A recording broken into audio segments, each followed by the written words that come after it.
A couple of other things. Refugees. As we stand here, it has already started.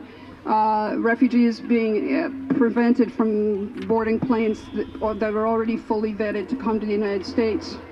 I'm sure you're all familiar with the absurd, I keep using the word absurdity, forgive me, but the idea of calling these red people terrorists or potential terrorists is, to say the least, very problematic and completely unsupported by any evidence. However, the president definitely has the power to do this, no question about it. He's cut the number of refugees to be admitted at all in half, and he's eliminated Syrian refugees. Moreover, it's broader than that. What has also started already as of yesterday, people from the quote-unquote 7 countries are being barred. People with visas, people with completely valid travel, people who have been out of the country doing business, trying to return to the United States, are being barred from getting on planes. And this is overwhelming the lawyers around who are trying to respond to this. I would just point out that the 7 countries, Libya and Iraq, Iran, Sudan, etc., strangely enough, there aren't any foreign terrorists, although this order is called the Foreign Terrorist Exclusion Act. There aren't any foreign terrorists from Saudi Arabia.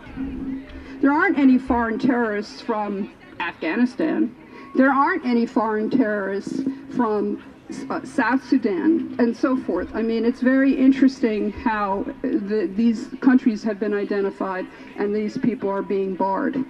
And I guess the other thing that people are concerned about is the expansion, the vast expansion of the border protection and of also Immigration and Customs Enforcement, the law enforcement agencies, into the interior. That is to say, not to go into too much detail, but tactics that were previously only allowed to attack people who were within 100 miles of the border have now been expanded to the entire interior. That means being able to take people and deport them with no judicial process whatsoever, not even the minimal, trivial, pitiful judicial process of the immigration courts. This is very terrifying to people, to lawyers.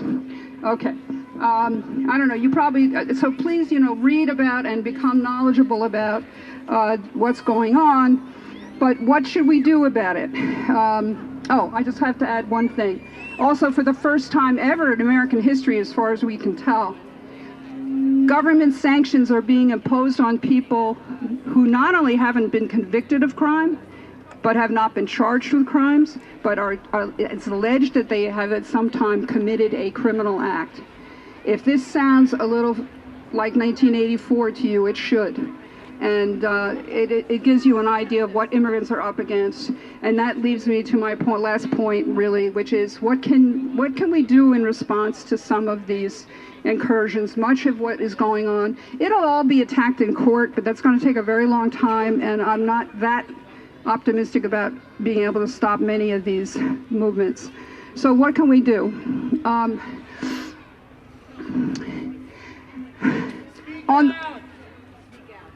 Raise our voices. No, I'm sorry, that's not really going to do that much because they don't give a shit.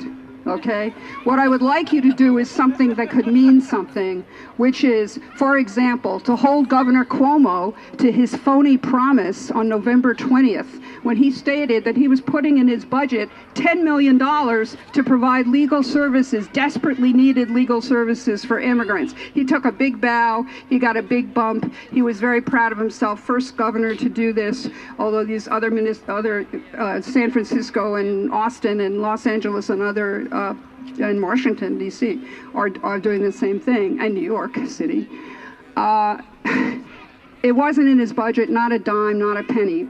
And I will say to you that, so please write to the governor, call the governor's office, and tell him that rather than the $20 million that he allocated for the Finger Lakes Tourism Center, I'm sure it's a very important thing, but for $20 million, that you'd like to see maybe a $10 million tourism center for the Finger Lakes, and maybe $10 million, as he promised. Lawyers, honest, decent, ethical lawyers for immigrants who desperately need them. That's one thing. A second item I'm going to ask you to act on is to reach out to Judge Scarpino, to our new district attorney, democratically elected district attorney, and suggest to him that it would be very wise in these times to try to create some kind of effective communication within the district attorney's office to create an immigrant affairs unit of specialized ADAs who will work with immigrants in a sensitive and knowledgeable way, understanding the consequences and the implications of their involvement in any capacity, be it witness, be it defendant in the criminal justice system. New York, every borough in New York City, every DA's office has one of these units. Also, even Orange County has such a unit.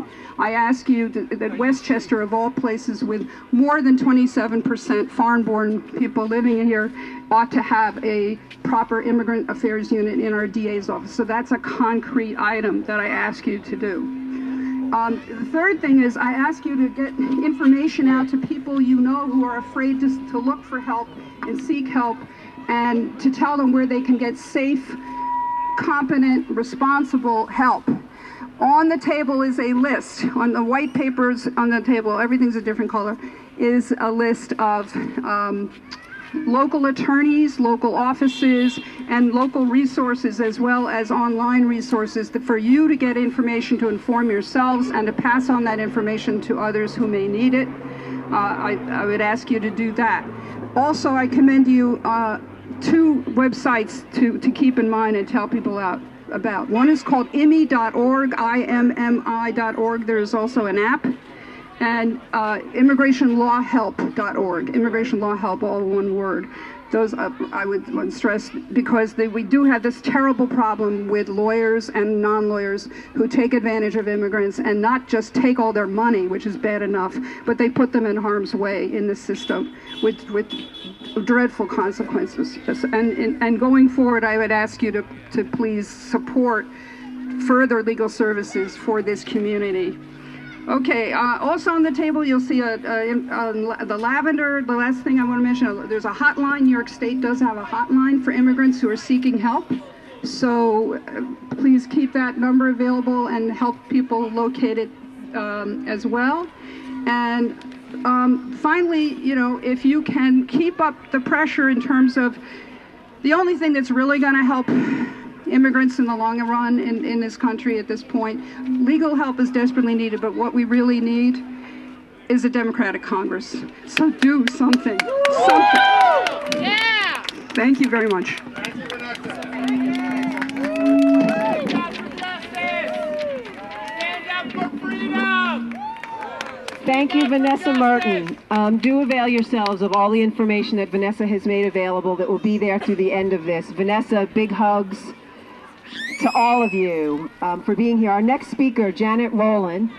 She is a representative of the Board of Immigration Appeals.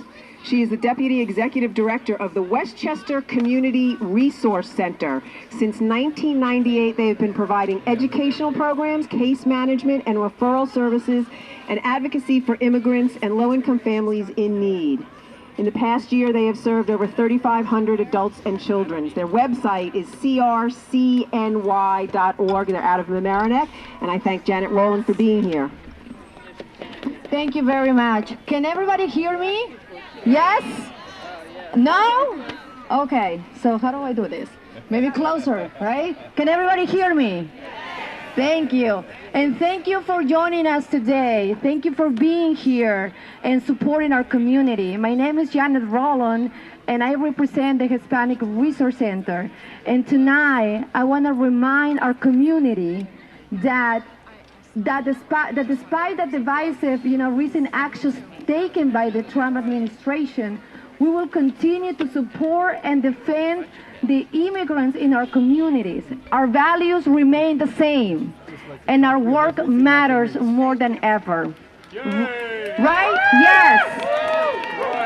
Right now, our community is fearful and concerned about what could happen to them and their families. Those feelings are justifiable.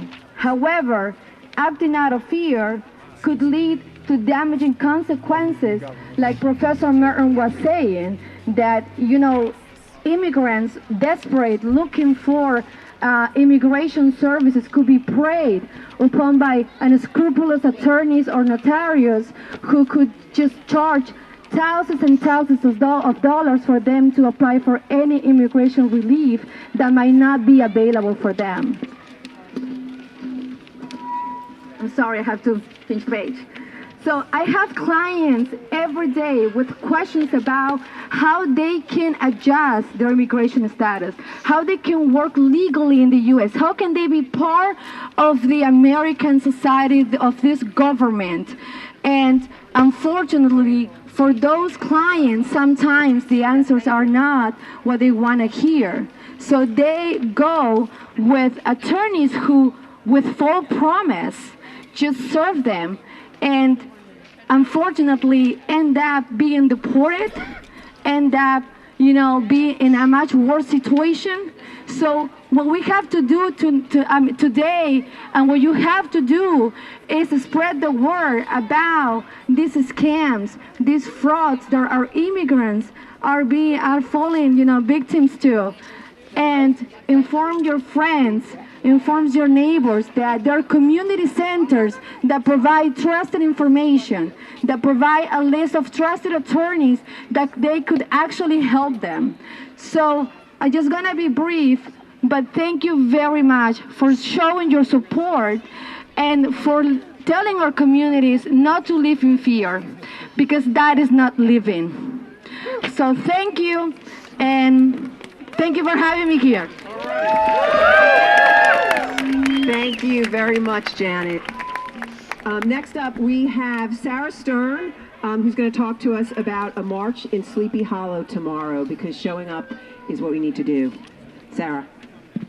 Hi, I'm Sarah Stern. I live in Sleepy Hollow, and I am a proud resident of Westchester, and I'm married to an Ecuadorian, Renee Leon, who crossed the border illegally and is now a citizen. And we need your help tomorrow for our Unity March. It's you can leave any anti-Trump stuff at home, but what we do want to let all the immigrants in Westchester and around our country know, not only that we want them here, but that we love them, they're our neighbors, and we want them to feel safe. Sleepy Hollow has always been a Terry town. This whole area has always been welcoming to immigrants, always. And it's very important to me that they know that. So it seems symbolic, but it's really not. We have people in our schools, children who are scared that their parents aren't safe and that they're not safe.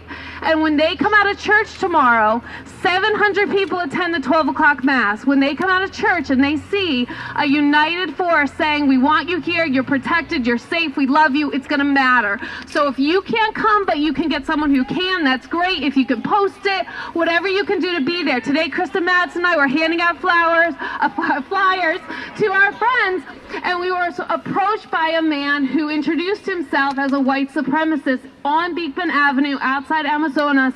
I don't want to live in a town, in a county, in a country where people feel so comfortable expressing that belief. I understand they're racist, but I would like them to keep their opinions to themselves. I don't want to be in my hometown hearing someone feel that comfortable. So please, if you can, get there tomorrow, 12 o'clock outside St. Teresa's. We're on Facebook. Let me know you're coming. So you check that little box on that event on Facebook. It's Sarah, S-A-R-A-H, Stern, S-T-E-R-N, and you can find Unity 10591. Thank you. I'm so glad you're my neighbors. Thank you so much, Sarah, and thanks to your kids. Get those little pieces of colorful paper information about the march tomorrow. And now we have Erica Martin. She is an immigrant here in Peekskill. She's going to speak to us a bit about her experience of being an immigrant here. Erica.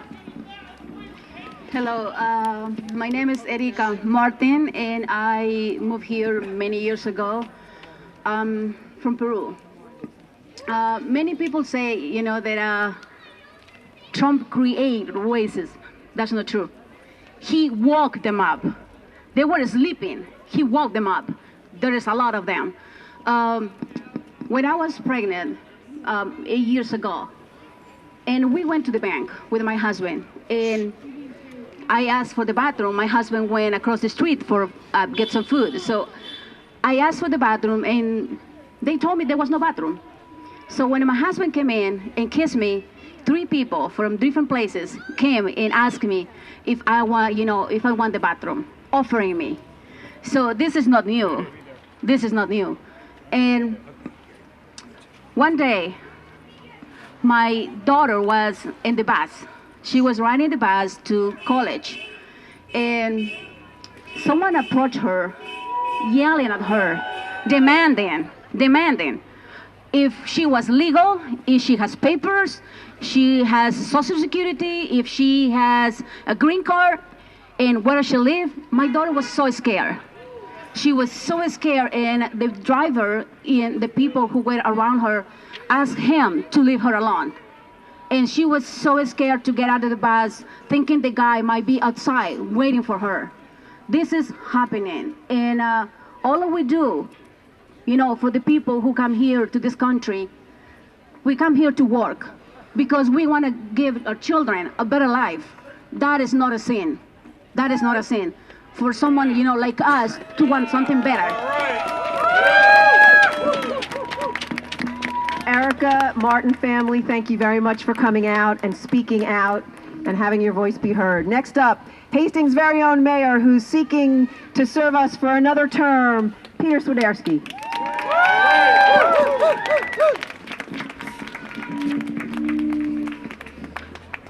This isn't an election speech. We are all immigrants, or children or grandchildren of immigrants. My mother and father came here in 1951, resettled from England where they had immigrated after the war. My dad had been freed from a German prisoner of war camp where he had landed up after the Warsaw Uprising, and my mother fled Poland ahead of the advancing Soviet army in 1945, reuniting in a displaced persons camp with her father, who had escaped Poland when the Germans had originally invaded. My parents met in London and then came here, welcomed as war refugees, beginning new lives with a circle of friends, all with similar stories. This is what I was marinated in as a child. Each of them incredibly grateful for the opportunity provided by this country, each with a learned fear of the authoritarianism they fled. 100 years ago, as this village boomed while industry blossomed on the waterfront, immigrants flocked here. Upwards of 80% of this village at that time was foreign-born. Poles, Germans, Italians, Irish, and many others. They each had their own church and community groups. They worked cheek by jowl in the factories on the waterfront. They married each other, and we flourished. And we sit 6 miles north of New York City, where its tradition of welcoming refugees and immigrants has never been more current. 40% in New York today is foreign-born, the highest percent in 100 years. We thrive with immigrant blood in our veins. It is what we are. The village welcomed a family of Syrian refugees last year and ensured they flourished. We've reached out to communities of immigrants in East Harlem to provide assistance. We help those who live here with us. We have their experience in our veins. They are us. This village bands together at a time like this to assist and protect those that are at most need. We are doing that now, as concerned residents come together to marshal resources to help. If you are interested in helping, please reach out to me during this rally and I will hand you a card where you can send an email and we will engage you on meaningful activity. You heard Vanessa mention some of that. She'll be working with this group. We are going to be taking action that will affect those within this village and nearby, and it will be real and concrete. This is a time of fear for immigrants, documented or not, here in this country. And the soul of the people of a nation of immigrants will be judged by history and by God on how we rise to quell that fear and succor those most in need. We don't care about your origin, your faith, your age, your prior life. We are Americans. We've been where you are, and we're here to say welcome. Thank you, Peter Swiderski. Here, here, here, here. Our next speaker, Andrew Courtney. He's a founder of a group called Refugees, A Call to Action, which a couple of years ago started around the Syrian refugee crisis. The crises never stop. Please, Andrew Courtney. All right. Okay. Ahan wasalan, welcome. That's Arabic for welcome. Ahan wasalan, everybody. This is really a wonderful large crowd since we're busy measuring things these days. This is a wonderful large crowd. Vanessa covered a lot of the territory before, but just to add a couple of features to that. 2 Iraqis were arrested and detained this morning at JFK Airport with valid visas, valid passports, valid paperwork. Thankfully, the Center for Constitutional Rights was on the case and are working with them. 6 Arab people were arrested in Cairo last night, just hours after President Trump signed his executive order on the very same day as Holocaust Remembrance Day. Another obscenity, okay?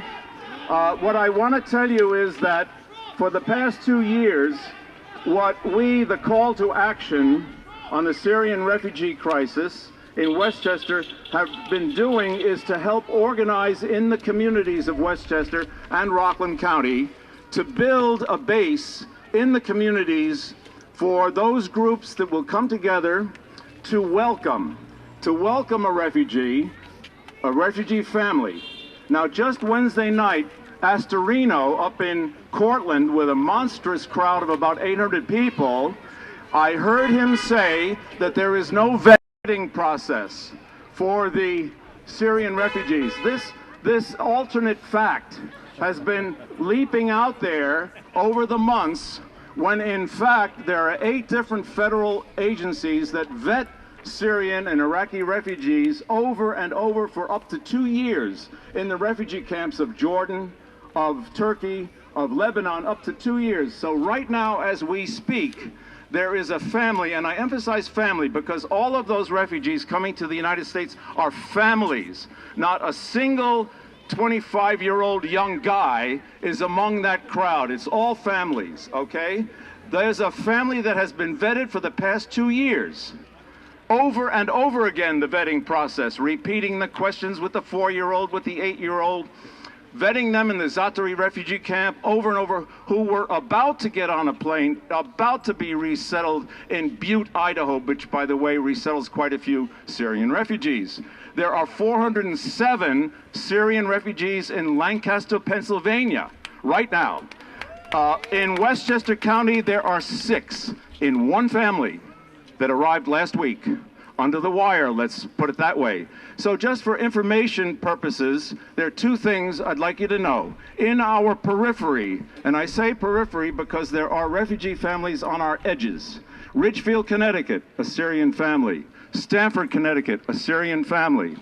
An Afghan family in Greenwich, Connecticut. There will be, coming up quite shortly, in a few days, a Congo family in Poughkeepsie. All right, those are the refugee families in our immediate area. They have wonderful welcoming committees in charge of very hard work: drivers, translators, interpreters, healthcare workers, ESL in the school, ESL for the adults. It's a lot of hard but important work. And along with my colleague, Felice, would you come here a second? Because we established, let's say, the Call to Action about 2 years ago, and I think both of us are rather grateful that it has spawned other activist groups in Westchester County doing very hard work, particularly the Westchester Refugee Task Force and the Hearts and Homes for Refugees in Pelham. So we're really glad to see all that. And Felice and I and others have been involved. I need to just leave you with one thing here. Many of you may have seen or met Sanaa Mustafa. She is a young Syrian woman who is, among other things, a graduate student at Bard College. There are films on her. She's been at a number of our major presentations. She is stuck right now with her mother and sister in a refugee camp in Turkey, not able to come back to the United States. She is an asylee. She has paperwork and so forth, but the mere fact that she is not a Christian Syrian, she may not get on that plane to come home.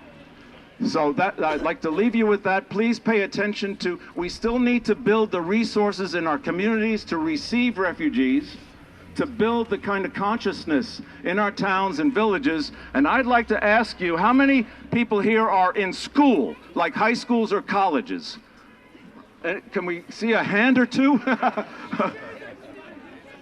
Would every social studies teacher post this in their class? Yes? Yeah, would they? Or would they be frightened? Would every shopkeeper post this in their shop?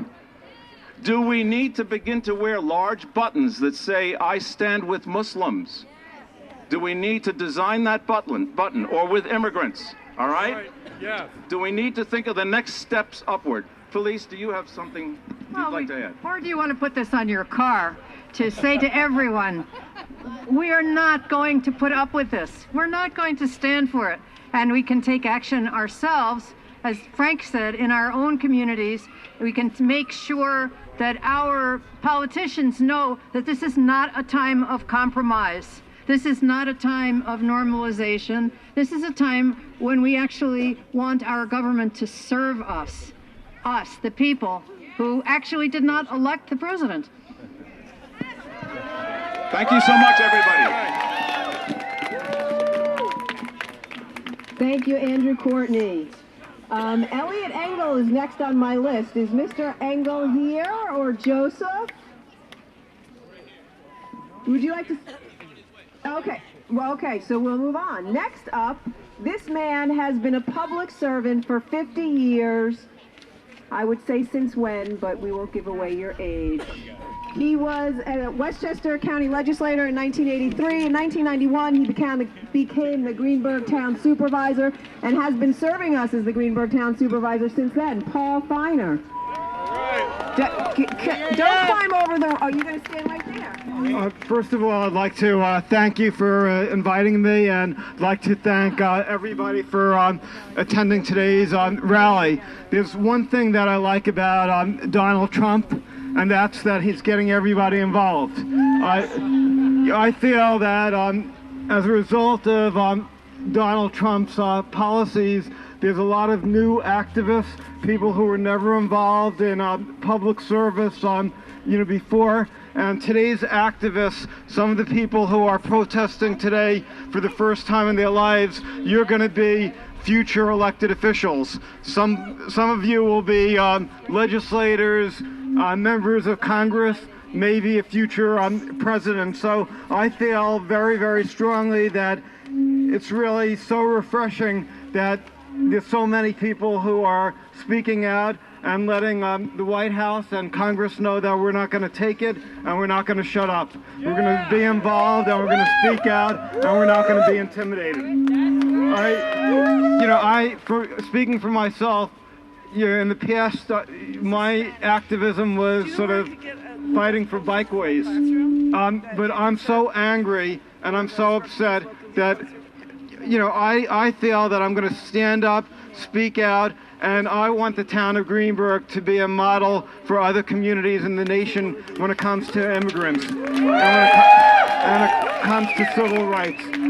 I've been working with El Centro Hispano. I sent a letter to the governor 2 days ago, and our state attorney general asking if they could provide local government with assistance, because I don't want to have immigrants, whether they're legal or illegal, harassed by any law enforcement agency. And I want to make sure that I know that the Greenburgh Police Department will respect the rights of our immigrants, but I want to make sure that the federal agencies don't go over their heads and intimidate immigrants. And I really feel that every community has to be very proactive, and we have to be welcoming, and we have to make sure that that anyone who's an immigrant feels that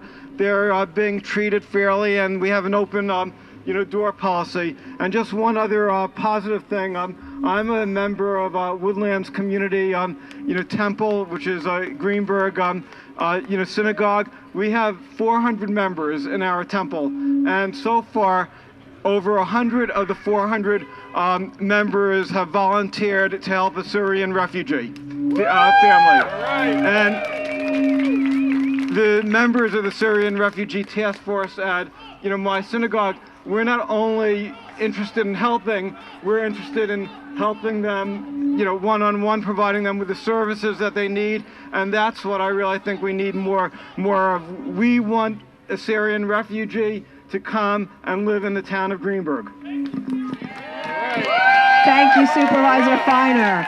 I have a request from our first speaker, Vanessa. She has a point of clarification on some terminology because words are important.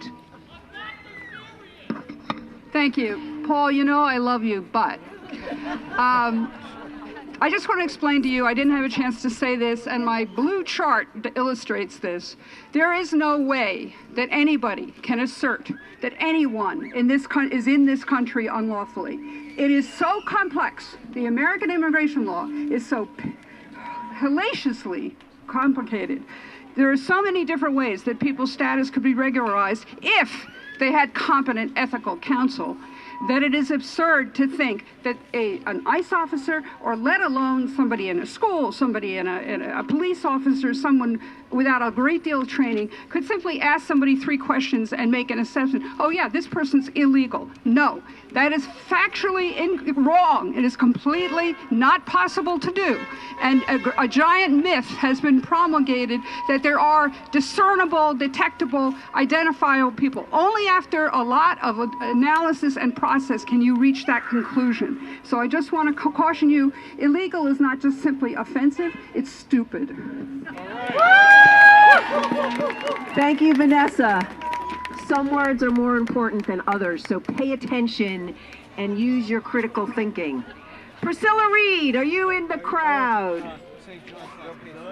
Oh, there she is.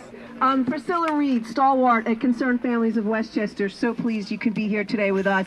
Westpac Foundation has what they call the Westchester Coalition Against Islamophobia, of which Priscilla Reed has helped found and will tell us more about. Thanks for being here, Priscilla.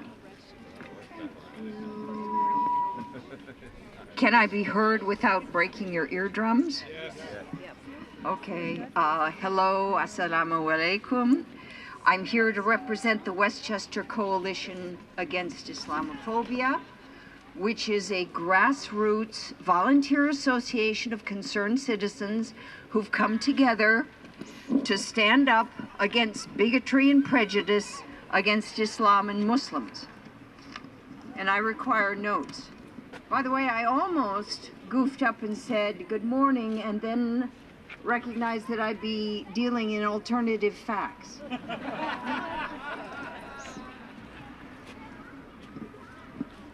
The Westchester Coalition Against Islamophobia focuses on public policy and civil rights. Through public education, engagement with social justice, interfaith, faith-based organization, and outreach to public officials, our purpose is to make sure that our Muslim neighbors in Westchester feel secure in their physical security and their human rights. We believe that none of us is safe if any of us is threatened.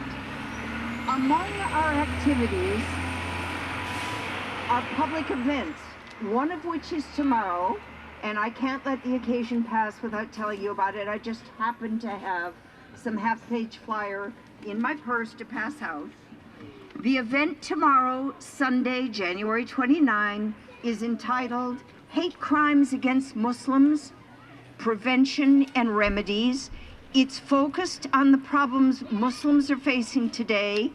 They are understandably extremely nervous, as their friends are with them, but it's relevant to all of the groups that are being targeted with hate and venom right now. The panelists will include Westchester's Assistant District Attorney, who prosecutes hate crimes, a gentleman who assists her in investigating those crimes, and the Executive Director of the Council on American Islamic Relations, New York chapter. We hope that many of you will join us. At this juncture in our national history, we can't hear too frequently, I think, the words of Martin Niemöller, the Protestant pastor who spent 7 years in Nazi concentration camps because he stood up against Hitler. Niemöller said, "First they came for the socialists and I did not speak out because I was not a socialist. Then they came for the trade unionists and I didn't speak out because I wasn't a trade unionist. Then they came for the Jews and I didn't speak out because I wasn't a Jew. Then they came for me and there was no one left to speak out." The Westchester Coalition Against Islamophobia is committed to allying with all of you who are ready to stand up and speak out now. As we move forward, solidarity and resistance have to be our watchwords. Venceremos. Thank you. Thank you. All right. Thank you, Priscilla Reed. It's overwhelming, the amount of citizen action out there and all of these groups that are there to help immigrants. So I hope if you're new to coming out and rallying that you avail yourselves of information on that back table. Priscilla, please put some of your flyers on the table back there and see the folks that have spoken, get their information from them. Where are we in our lineup? Next, email list. Oh, yeah, another great... there's an email list there, Concerned Families of Westchester, which helped mostly organize this. So please put your email down there if you're not receiving Frank Broadhead's excellent weekly newsletter.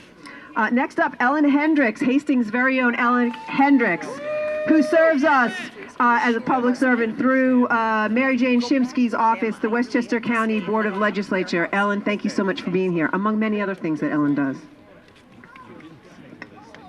Thank you so much for coming here. Legislator Shimsky would be here had she not had some family responsibilities that she had to take care of. I'm going to read a speech for her. And don't mistake the fact that I'm reading a speech with lack of passion, because this is not my venue. Dear friends, neighbors, and all concerned families of Westchester, I'm sorry I cannot be with you today. Can everybody hear me? Okay. But I want you to know that I am in solidarity with you as you try to protect our neighbors from might well become the worst ravages of the Trump administration. There have always been two different interpretations of the American motto, E pluribus unum. Out of many, one. One is welcoming of people from all over the world. It understands that immigrants add energy, vibrancy, and hard work to the American enterprise and enrich our economy, society, and culture. It also understands that America would not exist without immigrants. The other interpretation is dark and paranoid. It views newcomers as threats. It has insisted that immigrants shed all vestiges of their birth cultures, including their languages and religions. It has also labeled some immigrants, often because of nothing more than the color of their hair, eyes, or skin, as pariahs who should not even be given the chance to become Americans. Adherents of this view hypocritically have worked to bar a path of citizenship to those who, like their own ancestors, came to this country to work hard and build a better life for their families. And then they poison the public debate by calling those immigrants who don't meet their irrational quotas illegals. Witness what Vanessa had to say about that. That was an editorial. The 20th century's leading scholar of American nativism, John Higham, came to the conclusion that anti-immigrant fervor is generally stronger the further away those infected are from actual immigrants. I have not seen studies on this, but I suspect that Mr. Trump's build the wall nonsense was one of the biggest factors in the high rural voter turnout that gave him his electoral college victory. But what most of the people in this country know is that the attempt to deport 11 million members of our society is the kind of ethnic cleansing that will do irreparable harm not only to the individuals affected, but also to our entire economy, society, and culture. And those individuals harmed will not just be undocumented immigrants. A similar program under President Eisenhower, though much smaller in scope, resulted in the deportation of U.S. citizens and the death of many. If ICE starts scooping people up off the street, how are they to know who is undocumented and who is not? First of all, what does an undocumented immigrant look like? Undocumented immigrants come in all eye colors, hair colors, skin colors. But the racist stereotyping in this debate means that the blue-eyed among us, the undocumented, will have relatively little to fear, while the immigration detention centers will be filled with American citizens of Italian, Portuguese, and Puerto Rican ancestry. Almost done. And remember, Americans are not required to carry proof of citizenship around with them. In fact, earlier generations would have cringed at the very thought. Given the association of Papers, Please with Nazi Germany, is the U.S. government now going to tell the scores of millions of American citizens with olive skin that they must carry papers or be treated as an illegal? And if so, where will the racist classification of American citizens end? I want to thank Concerned Families of Westchester and the many other organizations who agree with them for calling attention to these very important issues. Sincerely, Legislator Mary Jane Shimsky. And thank you. You can reach out to the legislator if you go on the Board of Legislators website. There is a link. You can send emails. She is there for you. Thank you very much. Thank you, Eliza. Thank you, Ellen. Ellen Hendricks, thank you very much. Is Elliot Engel here? Okay, Elliot Engel's not... someone's pointing at something to me. Elliot is here. Elliot Engel. Congressman Elliot Engel, you're up. I'm going to thank you all again for coming. Congressman Engel will be our last speaker. Please reach out to all of the speakers we've had here, and I'll just remind you who they were. Frank Broadhead, CFOW, Concerned Families of Westchester. Janet Rowland from the Westchester Community Resource Center in Mamaroneck. Vanessa Merton from many other places, but also the Immigration Law Clinic at Pace University Law School. Sarah Stern, organizing the March in Sleepy Hollow tomorrow. Erica Martin, an immigrant in Peekskill. Thank you for sharing your story. Mayor Peter Swiderski from Hastings, thank you. Andrew Courtney from the Refugees Call to Action. Paul Feiner, Supervisor of Town of Greenburgh. Priscilla Reed from the Westchester Coalition Against Islamophobia, and Ellen Hendricks, who you just heard from. And now, sorry for the delay, Congressman Engel. Thank you, thank you. I won't speak long because I know you've been out there for a long time, but let me first of all say that I'm really proud to represent this district, the 16th district. I'm really proud to represent Hastings. All across the country, people are coming out in rallies like this saying that we're fed up and we're not going to stand for it anymore. And so I just think it's wonderful to see all of you. You know, I am the grandson of 4 immigrants who came to this country more than 100 years ago. And the people today that come to this country are coming in large part for the same reasons that my grandparents came. They want a better life for their families, and they want the opportunity to do it. One of the reasons why the United States of America has been so outstanding through these 100 years or even more is because we are a country of immigrants. The best and the brightest come to the United States, and in wanting to make a better life for themselves, they make a better life for the United States. They raise the United States. You know, immigrants are very industrious people. Lazy people can stay home. Immigrants come here, many of them don't know the language, many of them don't know what they're going to get, but they have a kind of spirit in them. They want to better themselves and better their lot. So when you see this kind of nonsense about building walls, you know, Ronald Reagan, I love when my Republican colleagues get up on the House floor, and they always quote Ronald Reagan. Ronald Reagan. He's so great and so wonderful. Ronald Reagan. You know what? I want to quote Ronald Reagan when he said, "Mr. Gorbachev, tear down that wall." And I remember President Kennedy, when I was growing up, saying that we don't need a wall to keep our people in, as the Russians did in Berlin during those years. So nobody is saying not to screen people. We already have something in place, and it's been working. And we don't need to make problems where no problems exist, and we don't need to have hatred where hatred shouldn't exist. So I want to tell you very clearly that I will continue, and I hope you have seen my tweets and my the statements that I've been releasing. I will very clearly go against what the president is trying to do. We will fight it. Hopefully we can fight it in a bipartisan way, but if we can't, we're going to continue to fight it. We don't need a wall. It's a disgrace to say that, to build a wall. It's a disgrace to even add insult to injury by saying Mexico is going to pay for it. You know, I'm on the Foreign Affairs Committee. I'm the ranking member on that committee. I'm the ranking Democrat on that committee.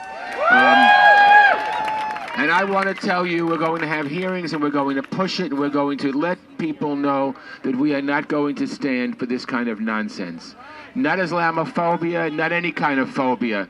We don't want any kind of phobia. We want people to be screened regardless of their race or religion or whatever. We want to give them an opportunity. No one is saying that we shouldn't keep bad people out, but we shouldn't denigrate a whole race of people or a whole creed of people or a whole religion and say that all people of this religion or this race or whatever are not acceptable to that country. The only thing that's not acceptable is stupid rhetoric like that, and I want to tell you, I will oppose it as much as I can, and there are many, many good people in Congress that are going to do it. We're not going to be quiet. This is a wonderful country. We want to keep it wonderful. And you know what? Because of immigration, again, that's why we have kept this country leading the world, because we do get the best and the brightest from everyone. And I can't even think, and let me just say, you all know the story about the SS St. Louis during the war when Jewish refugees were fleeing Nazi Germany. They came to the United States for refuge, hundreds and hundreds of people, and they were turned down. They couldn't dock. Most of them went back to Germany and were killed in the Holocaust. I don't want that kind of blood on my hands. This country shouldn't have that kind of blood on its hands. And again, nobody is saying, let everybody in, don't screen people. We can screen people, but we can do it fairly, and we should not absolutely denigrate an entire race or religion of people. Everybody has good in them, and we want the good people to stay here, and I want to tell you, I will continue to fight it. Thank you so much for coming out. It's really wonderful to see you.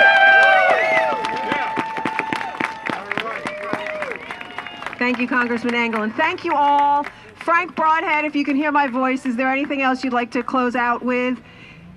There are others here who wanted to speak, immigrants who have experience in the system, other people with organizations. We just don't have time to fit everyone in. I urge you all to continue the conversation with the folks next to you, your neighbors. Please avail yourself of all the information on the table that's over there against the wall. I would like to thank our speaker support, literally, Nick Modern, for giving us the sound system. All of our speakers, thank you for coming. Keep the conversation going, and keep the love going. February 5th, we have a meeting in Hastings at the library. I'm sorry, it's at the community center in Hastings on Main Street. What time? Oh, stay tuned. Sign up, Concerned Families of Westchester. There's an email list is here. It's been floating around if you can't find it. Please. My name is Elisa Zazara. Thank you.